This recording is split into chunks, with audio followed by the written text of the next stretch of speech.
Bom dia a todos. Que bom que vocês estão. Bom dia, pastora Edna. Estou aqui fixando o nosso texto bíblico hoje. Bom dia, irmã Edilma. Bom dia a todos. Que a paz de Cristo esteja conosco aqui. Bom dia, mãe. Minha mãe entrou aqui também, Alain. Alain, meu irmão sanguíneo, né? Bom dia, irmã Simone. Que Deus abençoe muito a sua vida. Bom dia.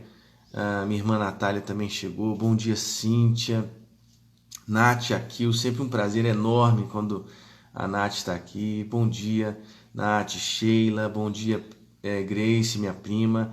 Martinha, né? Que bom que a Martinha está aqui. Bom dia, Martinha. A irmã Márcia. A Dira Figueiredo está aqui também. Bom dia, professora Eliane, né? Também, que bom, que honra estar com vocês sempre, todas as manhãs aqui. Olha, Márcia, lá da CBB, que bom, Márcia, que você está aqui, que bom, bom dia. Deus abençoe muito os nossos corações. Hoje nós vamos estudar a palavra do Senhor em Marcos capítulo 6, de 1 a 6. Eu já fixei aqui o comentário, estou vendo a Evelyn aqui, estou vendo a Márcia, a irmã Beth, o meu pai também. Nós vamos ler a palavra do Senhor, nós vamos orar juntos, pedindo a Deus que Ele abra os nossos corações, a nossa compreensão, porque nós queremos, pela fé, acolher a palavra de Jesus. Convide seus amigos, convide seus familiares aí agora, para que eles também ouçam a palavra do Senhor nessa manhã tão especial, tá certo? Vamos ler a palavra de Deus e depois de lermos a palavra de Deus, nós vamos orar juntos, tá certo? Diz assim a palavra de Deus em Marcos capítulo 6, do 1 ao 6. Bom dia, Esther, bom dia. Que Deus nos abençoe. A Aline também. Quero ler para vocês aqui. Tendo Jesus partido dali, foi para a sua terra, e os seus discípulos o acompanharam. Chegando o sábado, passou a ensinar na sinagoga, e muitos, ouvindo-o, se maravilhavam, dizendo: de onde vêm essas coisas? Que sabedoria é esta que lhe foi dada? Vejam as perguntas. E como se fazem tais maravilhas por suas mãos? Não é este o carpinteiro, filho de Maria, irmão de Tiago, José, Judas e Simão? E não vivem aqui entre nós suas irmãs? E escandalizavam-se nele. Jesus, porém, lhes disse: não há profeta sem honra, senão na sua terra, entre os seus parentes e na sua casa. Veja só, o que Jesus está, de alguma maneira, descortinando aqui as raízes da incredulidade da sua cidade, Não pôde fazer ali, verso 5, nenhum milagre, senão curar uns poucos enfermos, impondo-lhes as mãos. Admirou-se, veja o que diz o verso 6. Admirou-se da incredulidade deles. Contudo, percorria as aldeias circunvizinhas a ensinar. Palavra do nosso Senhor Jesus Cristo. Nós vamos ler a palavra, nós vamos orar agora, depois de ter lido a palavra do Senhor, e vamos pedir a Deus que Ele abra os nossos corações, a nossa compreensão da palavra de Deus. Estou vendo aqui o Luiz, que bom que o Luiz está aqui também. Bom dia, Luiz, meu grande amigo Luiz, e feliz por sua presença aqui. Vamos orar. Senhor, muito obrigado por mais uma manhã na tua presença. Somos a tua casa, Senhor. O Senhor nos tornou casa. Que bom, Deus, porque ao acordar na manhã temos a tua palavra como nosso primeiro alimento. Que o Senhor, ó Deus, abra os nossos corações agora para ouvirmos o teu evangelho, para acolhermos a tua palavra, para que ela seja alimento para nós nesta manhã. Muito obrigado por tudo que o Senhor tem feito nas nossas vidas. No nome de Jesus. Amém. Bem, gente, veja só.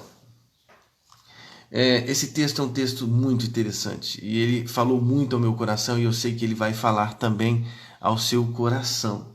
Então veja só, diz ali: tendo Jesus partido dali, foi para a sua terra. Dali onde?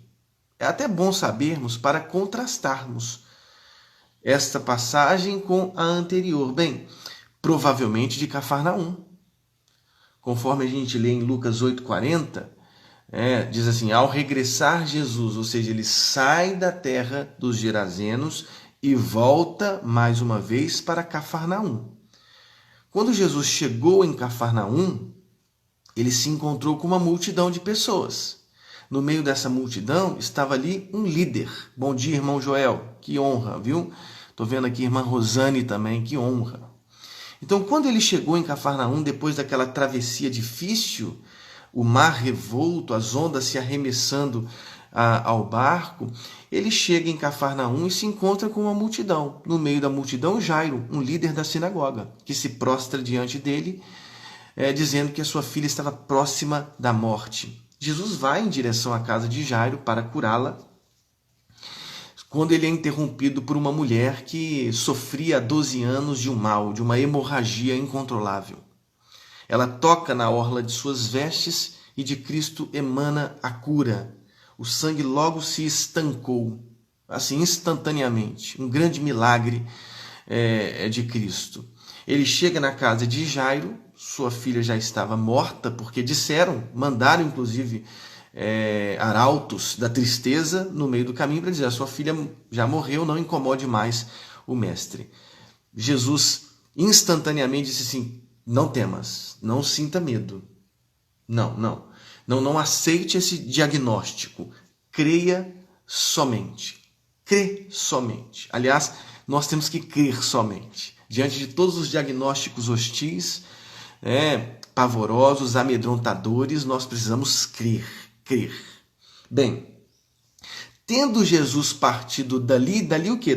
De Cafarnaum, dessas cenas de milagre em Cafarnaum, ele acabou de curar a mulher do fluxo de sangue, que simplesmente tocou na orla de suas vestes.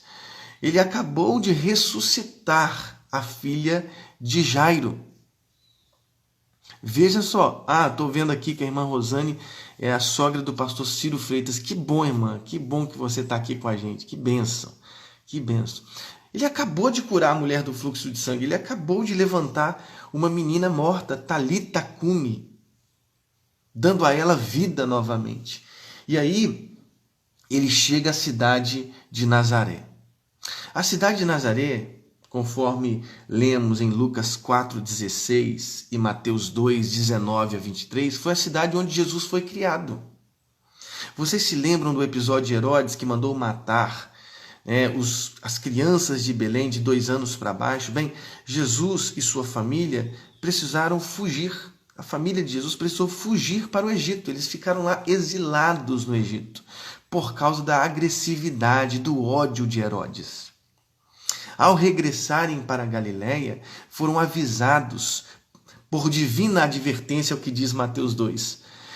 E ao invés de irem para qualquer cidade, foram para Nazaré, por causa de Arquelau, filho do odioso Herodes, que também era odioso. Por causa de Arquelau e por causa da divina advertência, eles vão para Nazaré. Agora veja, isso também se cumpre, segundo a perspectiva do evangelista Mateus, uma profecia. Ele será chamado Nazareno. Jesus foi chamado de Nazareno. Então Nazaré foi a cidade, não onde ele nasceu, mas onde ele foi criado. E lá, quando ele chega em Nazaré, na sinagoga, conforme era o seu costume. Diz-nos Lucas, é importante, eu sempre tenho mencionado isso, quando nós estudamos os evangelhos chamados sinóticos, Mateus, Marcos, Lucas, que precisam ser lidos conjuntamente, nós precisamos comparar as narrativas, porque as narrativas nos acrescentam. Então a gente acabou de ler aqui Marcos capítulo 6, de 1 a 6. Mas lá em Lucas, capítulo 4, do 16 a 30, Lucas narra com mais detalhes o episódio na sinagoga em Nazaré. Porque quando ele chegou na sinagoga em Nazaré, foi dado a ele um livro. O livro de Isaías, o livro do profeta Isaías. E ele achou um lugar onde estava escrito, eu quero ler para vocês. O Espírito do Senhor está sobre mim, porque me ungiu para anunciar as boas novas aos pobres. Enviou-me para proclamar libertação aos presos e restauração da vista aos cegos, para pôr em liberdade os oprimidos e para proclamar o ano aceitável do Senhor. Veja só, a Thaísa está dizendo que está sem som. Thaísa, está sem som? Está todo mundo me ouvindo? Vocês conseguem me ouvir? Não conseguem? Me dê um sinal aí só para eu poder continuar a exposição da palavra do Senhor. Estão conseguindo ouvir bem?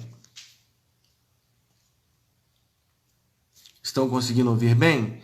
Então, Thaísa, a Lorena não está conseguindo. Algumas pessoas não estão conseguindo, outras sim. Eu estou vendo que a Daniele está conseguindo, a Sally também, né? Lá na Milene também tá normal, a Sheila está conseguindo ouvir. Então, beleza, eu vou continuar. Então, veja, lá na sinagoga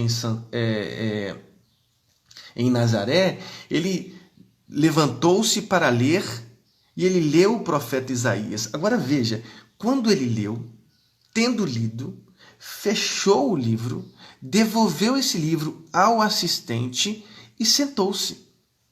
Lá na sinagoga em Nazaré, depois de ter lido, as pessoas olharam fixamente, colocaram todos os seus olhares fixos. Veja só, bom dia, Ellen. Todos os seus olhares fixos, né, lá dentro da sinagoga, nele, depois de ter lido o profeta Isaías, depois de ter entregue o livro ao assistente. Todos tinham seus olhares fixados nele. E aí, ele começou a dizer-lhes: hoje se cumpriu esta passagem da Escritura que acabais de ouvir. Hoje se cumpriu esta passagem da Escritura que acabais de ouvir. Jesus atualizou o texto sagrado. Aliás, é assim que nós atualizamos a Escritura, quando nós a cumprimos em nosso tempo. Jesus, ele é o cumprimento do profeta Isaías. Isaías foi cumprido em Cristo. Veja, o Espírito do Senhor está sobre mim, ou seja, ele anunciou as boas obras aos pobres. Ele foi aquele enviado para proclamar libertação aos presos, restauração da vista aos cegos, para pôr em liberdade os oprimidos. Veja, a própria vida de Jesus. Jesus é a encarnação dessa libertação, desse anúncio aos pobres, dessa libertação aos presos, da restauração da vista aos cegos. Veja, ele atualizou Isaías em seu tempo. Atualizar o texto significa viver dramaticamente, de forma carnal, corporal, o Evangelho. Significa aceitar a Escritura de tal forma que ela se cumpra inteiramente nas pessoas com as quais convivemos, nas realidades nas quais estamos inseridos, para as sociedades, para as quais somos enviados. Atualizamos a Escritura na nossa vida encarnada em nosso tempo, encarnada em nossas realidades que são dramáticas. Veja, irmãos, como são dramáticas as nossas realidades. Como é dramática, como é dramático a desigualdade que vivemos hoje. O ódio que vivemos hoje, as fake news que vivemos hoje, a inimizade pelas redes sociais que vivemos hoje. Bem, nós atualizamos a Sagrada Escritura quando as nossas vidas, quando as nossas redes sociais, elas são a expressão daquilo que Jesus nos orientou a ser e a fazer. Veja, se cumpriu em Cristo aquela passagem, se atualizou em Cristo essa passagem, que se atualize em nós também a Escritura Sagrada através das nossas vidas. Que as nossas vidas sejam expressões proféticas, encarnadas, sensíveis e dramaticamente envolvidas com o nosso entorno social, cultural, político, econômico, psíquico. Que nós sejamos os representantes de Jesus. Ele foi lá, leu Isaías e disse assim: hoje se cumpriu esta passagem da Escritura. Todos se maravilharam. Todos se maravilhavam diante das palavras de graça que saíam dos lábios de Jesus. E aí nós vamos comparar os sentimentos, porque depois que ele disse, hoje se cumpriu, diante das palavras que emanavam, doces palavras que emanavam de seus lábios, todos se maravilhavam e perguntavam, de onde vêm essas coisas? Veja a incredulidade. De onde vem? Que sabedoria é esta que lhe foi dada? Veja, o maravilhamento não é sinal de fé. Pode ser apenas um sinal de espetáculo. Que espetáculo bonito que a gente está vendo. De onde vêm essas coisas? Que sabedoria é esta que lhe foi tirada? E como se fazem tais maravilhas por suas mãos? Não é este o carpinteiro, filho de Maria, irmão de Tiago, José, Judas e Simão? Vejam as raízes incrédulas dos de Nazaré, de sua cidade, da cidade onde ele foi criado. Lá em Lucas, o Cristiano está dizendo aqui que as redes sociais estão desnudando as máscaras que escondem um caráter de cada um. É verdade, porque na rede social você é quem é. Você expõe o seu ódio, a sua violência. A rede social é um lugar de proclamarmos as boas novas. Proclamarmos as alegrias do Evangelho. Sim, Nath, maravilhamento não é sinal de fé. Todos estavam maravilhados, mas vejam as raízes de sua incredulidade, da incredulidade dos de Nazaré. Jesus explicita ainda mais em Lucas 4. Ele disse assim, sem dúvida, citar-me-eis este provérbio, médico, cura-te a ti mesmo. Tudo que ouvimos ter se dado em Cafarnaum, faze-o também aqui. Eles ouviram as histórias de Cafarnaum e diziam, faze-o também aqui. Faça em Nazaré aquilo que você fez lá em Cafarnaum. Os milagres não eram sinais para estes de Nazaré. Eram provas que eles exigiam do messianismo de Jesus. E aí Jesus passa a contar aquilo que está assim muito claro nos textos da Bíblia hebraica. Porque havia, por exemplo, muitas viúvas no tempo de Elias, quando o céu estava cerrado, 3 anos e meio, não caía chuva, muitas viúvas, mas Elias foi enviado a viúva de Sarepta de Sidom. Muitas viúvas em Israel, mas Deus o enviou, a viúva de Sarepta de Sidom. Havia muitos leprosos no tempo de Eliseu, por exemplo. Mas nenhum deles foi purificado, senão Naamã, o sírio. Veja, eles estavam maravilhados diante da doutrina, da autoridade de Jesus, de suas palavras, de suas doces palavras. Mas quando ouviram a respeito da raiz, da incredulidade que sufocava o coração dos espinhos, das pedras, lembram-se dos solos, das parábolas que sufocavam a fé, que não permitiam que a fé brotasse, que a fé frutificasse, eles se encheram de ira. Então vejam, os dois sentimentos contrastados aqui em Lucas capítulo 4. Todos se maravilharam diante das palavras, mas quando ele apontou as raízes incrédulas de sua consciência, de suas compreensões, veja, eles ficaram irados, diz o texto bíblico. Se encheram de ira na sinagoga em Nazaré. Eles expulsaram Jesus da cidade. Muito bom dia, Edson. Que bom te ver aqui. Grande Edson, grande amigo meu. Eles expulsaram Jesus da sinagoga. Eles levaram Jesus para o cimo do monte sobre o qual essa cidade foi construída. Por quê? Por que levaram no cimo para precipitar em Jesus? Só que o tempo, a hora da morte de Jesus não tinha chegado, ele saiu daquela cena. Mas eles levaram para o cume, para o cimo do monte, para o precipitarem dali. As pessoas querem sinais, espetáculo. A sociedade do espetáculo quer sinal, não quer confronto. Não querem a verdade. Não querem ouvir sobre a raiz de sua incredulidade. Às vezes, vamos à igreja porque queremos sinais, queremos o maravilhamento, queremos o espetáculo, queremos o show, não o confronto. Não a palavra da verdade, não aquela que penetra ao ponto de dividir alma, espírito, juntas e medulas. Não queremos ser confrontados em nossas incredulidades, em nossa impiedade. A gente é como os da cidade de Nazaré, querem provas palpáveis da presença de Deus, não querem a presença de Deus. Não querem a presença de Jesus, não querem a verdade, porque a presença de Jesus pressupõe verdade. Eu sou a verdade. Eu sou o caminho, a verdade e a vida. A presença de Jesus é confronto. Quando a gente olha para Jesus, nós somos confrontados. Quando a gente lê os evangelhos, eu estou sendo brutalmente confrontado. Estamos sendo aqui diariamente, a palavra está nos confrontando diariamente, está nos amoldando. Não é verdade? Jesus, diz Marcos capítulo 6, Jesus, ele se admirou da incredulidade dos de Nazaré. Eles diziam, não é esse o carpinteiro?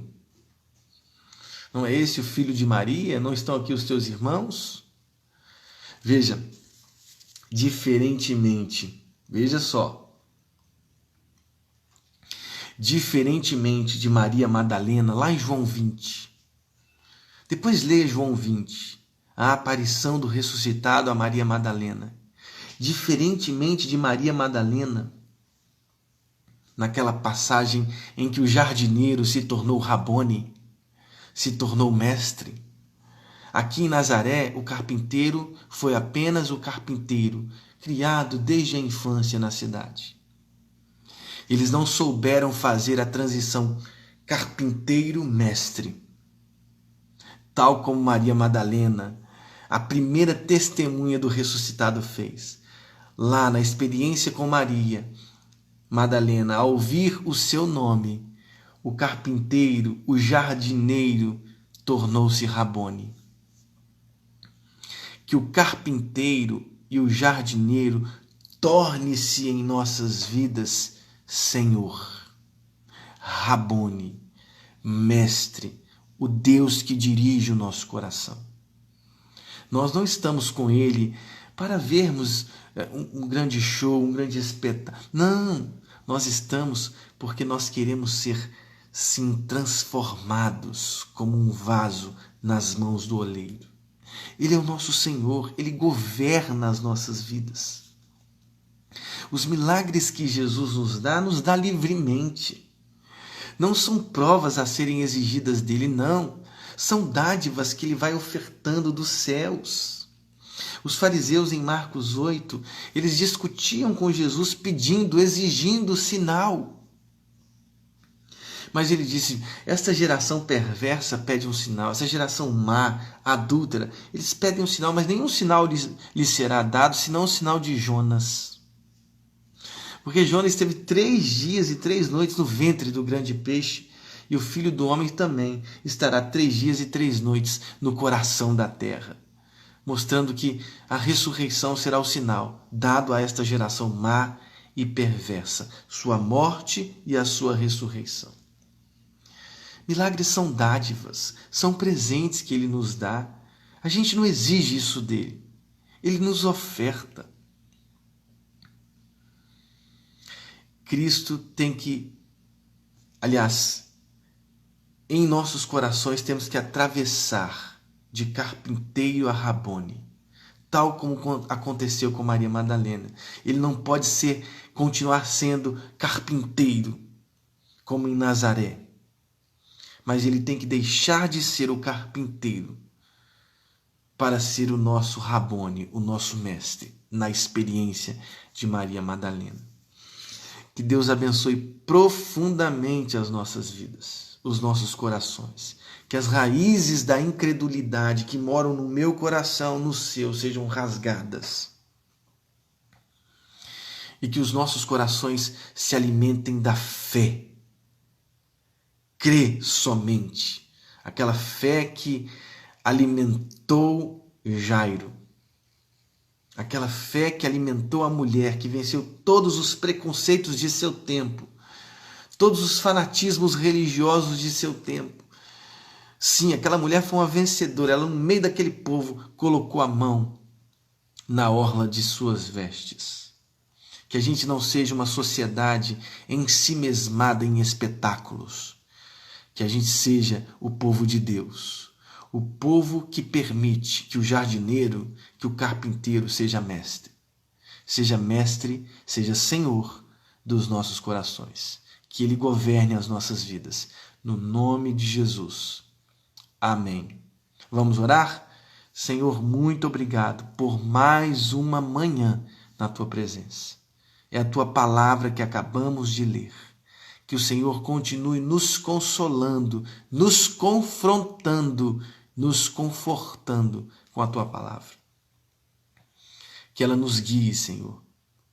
Jesus, que o Senhor seja o nosso mestre, o nosso Rabone. Que o Senhor nos oriente, nos guie, nos lidere nessa vida que é tão difícil, tão complicada. Mas o Senhor continua sendo o nosso Senhor. E nós cremos nisso e vivemos por isso. É o que nós te pedimos, Deus, no nome de Jesus. Amém.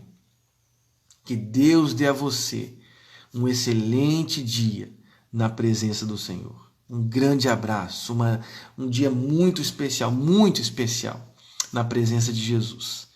Ao chegar no trabalho, lembre-se, Ele é o seu mestre, Ele é o seu Senhor. Aí na sua família, lembre-se, Ele é o seu mestre, Ele é o seu Senhor. Que Deus abençoe muito. Minha mãe está aqui, a Sheila, o Josias, a Dani, a Beth. Que Deus conforte o coração de vocês. A Luciana Oliveira, que saudade da Luciana Oliveira. Que Deus abençoe muito a vida de vocês, irmão Joel, que Deus abençoe muito, irmã Cíntia, Deus abençoe a Nath também, o coração de vocês, Menezes aqui também, que Deus abençoe Paulo, Edson, Deus abençoe, um excelente dia para todos vocês, em nome de Jesus, amém. Boa semana a todos, Raimundo, Vago Oliveira, não dá para ler o nome certinho, a Beth também, um excelente final de semana e até segunda. Amanhã, sábado e domingo não temos, mas segunda temos de novo, de segunda a sexta, 7 horas da manhã estaremos juntos. Que Deus abençoe vocês. Grande abraço, Sheila, Helmut, um grande abraço, excelente dia. Tchau, tchau.